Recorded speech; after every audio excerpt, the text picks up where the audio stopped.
My name is Martin Kenny. I'm the Sinn Fein candidate for the constituency of Roscommon South Leitrim. I previously contested the election in 2007 in the general election, and I have been a member of Leitrim County Council for Sinn Fein since 2003. I am married to Helen, and we have 4 small children, and we live in the rural parish of Ahavas in South Leitrim. Well, Sinn Fein's position is quite different to all of the other parties in regard to how we would deal with this huge burden of debt that we presently have hanging around the necks of the Irish people. The situation is that the national debt, the sovereign debt, is something that we as a nation have to stand by and need to pay. But we have now been linked to this huge private debt, which is the debt of the bankers and the speculators. And it is not the debt of the Irish people, and yet it has been forced upon the Irish people. And that needs to end. We need to separate those two debts. And Ireland as a nation needs to say, we are quite prepared to look after our sovereign debt and will not default on it. But the debts of the others, the debts of the bankers, we cannot pay and will not pay. It is internationally recognised that Ireland cannot pay it.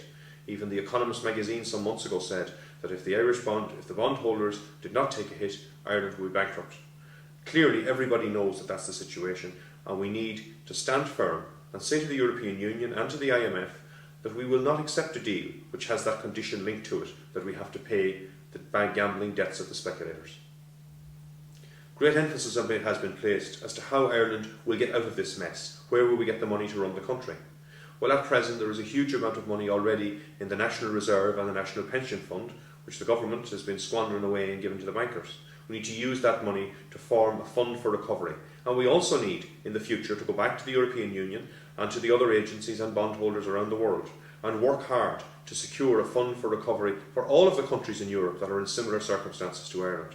That fund can be there for to draw down money, for to build schools and hospitals, for to improve our local roads, for to bury our water pipes deeper in their towns and villages, for to put fibre optic broadband across the length and breadth of the country and have infrastructure in place for the future economic development that we will need. But to do that, government must become the employer of last resort. Government has to employ the people, put money into their pockets so they can pay their mortgages, so they can meet their daily expenses, and so they can create commerce again, so that our shops can have people in buying goods and services. That is how you recover from a recession, not by rewarding those who brought us into the recession by paying their gambling debts. Roscommon South Leitrim is a large constituency, mainly rural, and of course, like a lot of west of Ireland particularly, has not seen the benefit of the boom and has been very much left behind, because the economic development model which was adopted by the government in the past only looked after the centres, and the regions in Ireland were left without, I suppose, little investment or little attention even.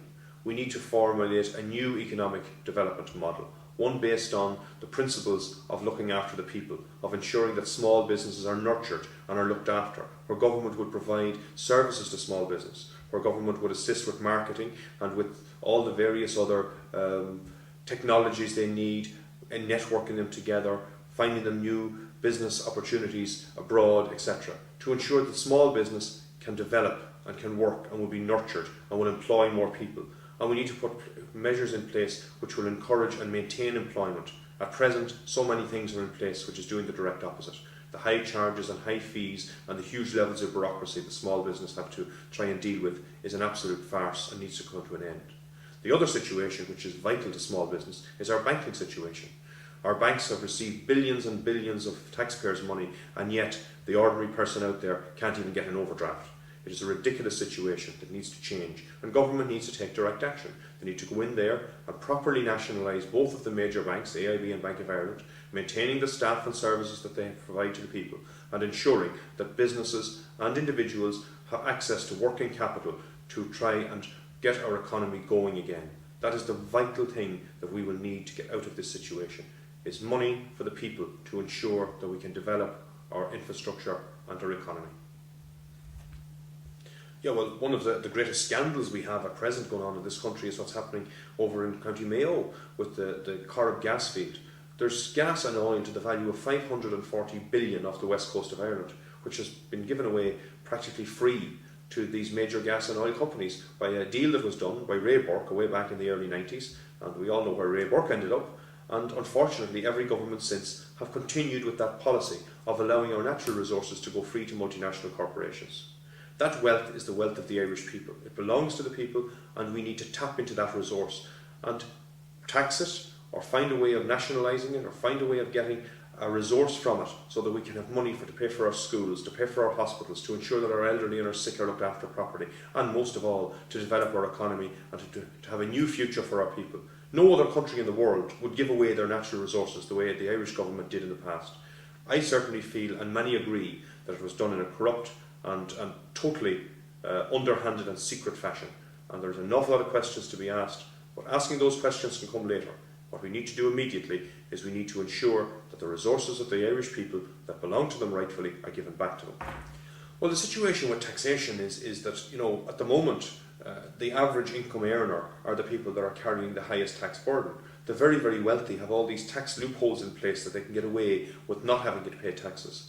The 42% tax write-off that they get on pensions, if they pay the 42% tax on their income, therefore they're a high earner, is ridiculous, whereas a poorer person that's on a lower income only gets 20%. We would standardise all of that so that the 20% would be the write-off on all pensions and all of these tax loopholes that exist. There is no way that the Irish people can afford to forego that tax when we're in a situation that they're closing our hospitals, that they're cutting back the number of teachers in our schools, and soon at the highest pupil-teacher ratio in Europe again.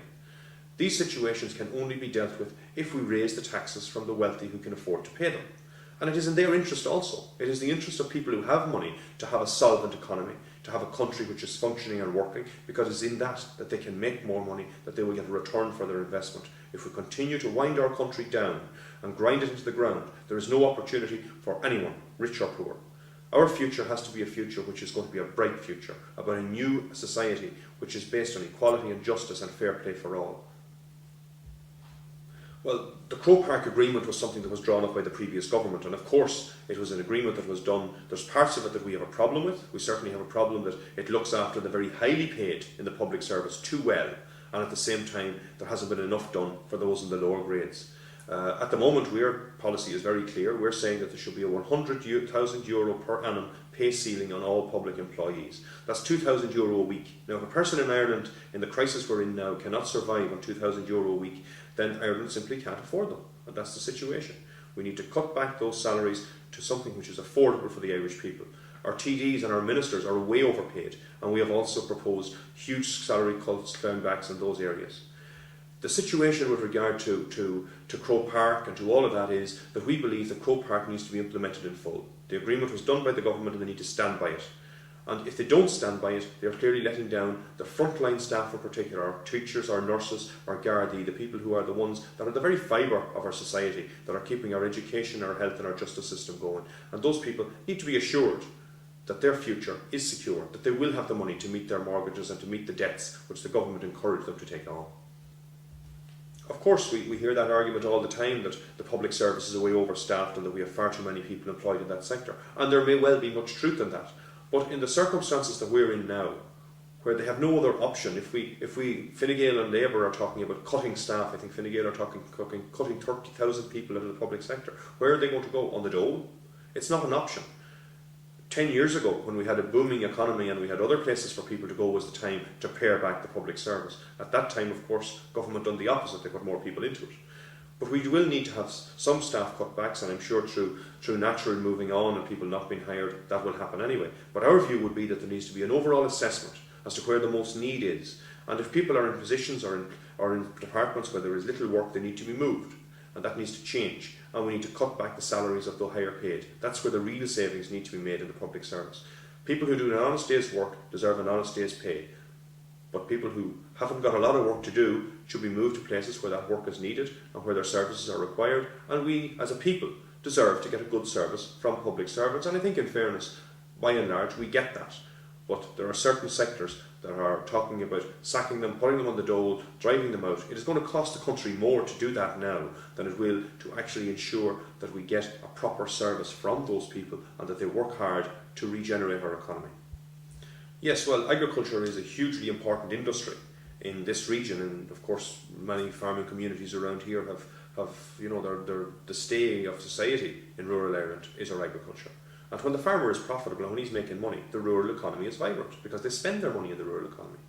Now, in the past, we have seen the family farm dwindle away more and more and more, and we're experiencing more cutbacks. And it certainly is our proposal that the single farm payment, needs to be capped at €100,000 because the big farmers who are practically factory farmers don't need that kind of subsidy, and there needs to be more assistance provided to the small farmer with, I suppose in this area at least, with 20 to 40 cows, and suckling farmers and dairy farmers in the smaller regions need to be looked after better.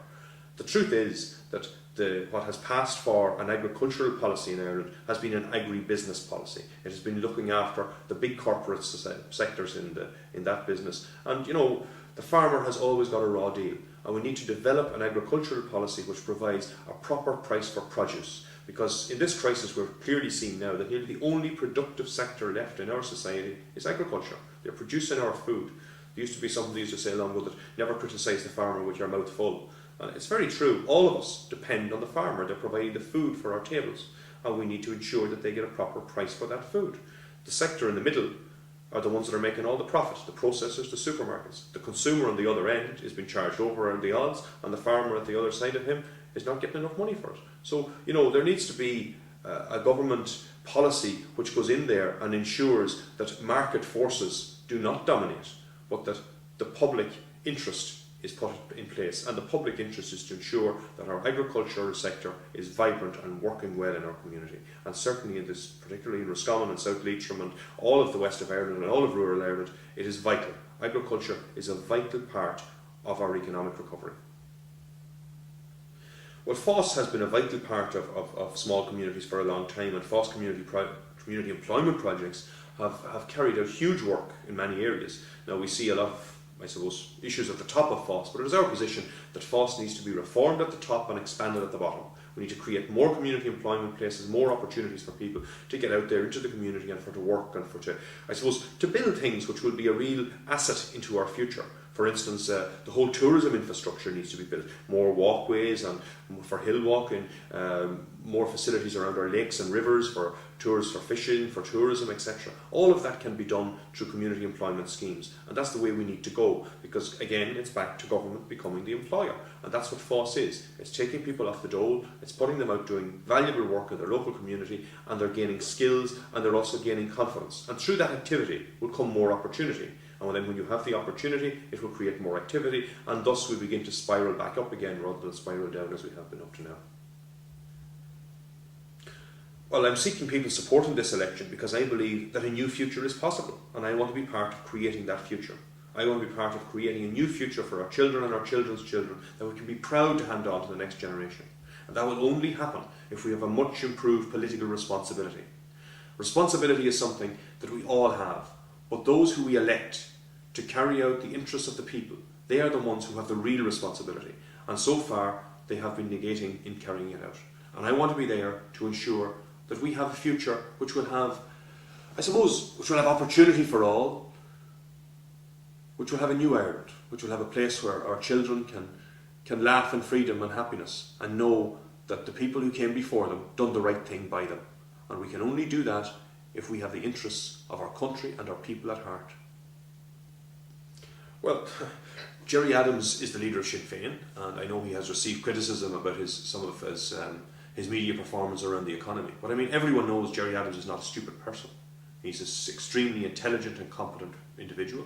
I mean, his work in the peace process as a negotiator, as a strategist, is renowned around the world. And I suppose like a football team or anyone else, you have people who are the full forward and you have the people that's the goalkeeper, and in every aspect of what he does, he knows his stuff, he does his job well, and I think that some of the things that the media are saying about him and are highlighting and are causing emphasis upon, aren't really accurate or fair. Because I remember back in the 2007 election when there was the debate and people said he was very poor in that debate.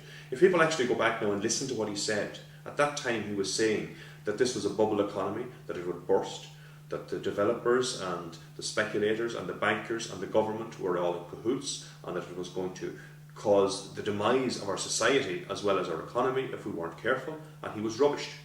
And I think his foresight in that respect is something that we have to recognise and acknowledge even now. Sinn Féin is getting a lot of press around all of that, but we're also getting a lot of press around Pierce Doherty, who's our economic spokesperson, and he's doing extremely well in all of that stuff.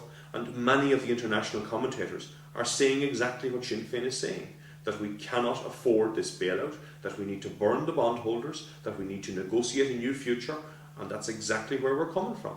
We feel that a new Ireland is possible. Gerry Adams is, of course, a candidate in this election. He will be elected in Louth, and he will be part of forging that new future ahead. He is a man of vision and a man of courage, and I'm absolutely proud to have him as leader of our party.